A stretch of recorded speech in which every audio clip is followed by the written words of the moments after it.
एक कहावत है कि जब गीदड़ की मौत आती है तो वो शहर की तरफ भागता है।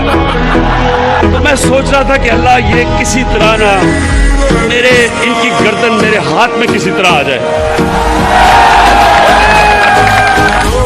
उधर मैं रुकूंगा नहीं, मैं इनके पीछे जाऊंगा, मैं इनको छोड़ूंगा नहीं। जो अब तक मेरे हाथ बंधे हुए थे, फंसे हुए थे, कभी ये मसला कभी दुनिया का, जिस तरह मैंने बताया कोरोना आ गई तो लॉकडाउन हो, मेरे अब हाथ, वो जो जंजीर बली हुई थी ना वो अब खुल जाएगी। सुने जरा सुने,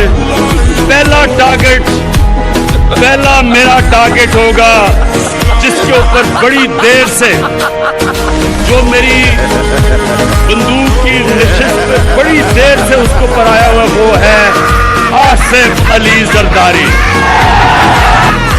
ये जालिम आदमी जो पुलिस को इस्तेमाल करता है, लोगों को मरवाता है, गुंडों को इस्तेमाल करता है, जुल्म करता है, चोरी करता है। जरदारी सिस्टम में ये हर चीज के ऊपर कमीशन खाता है, सारी दुनिया में बाहर पैसा भेजता है। आसिफ जरदारी, तुम्हारा वक्त आ गया।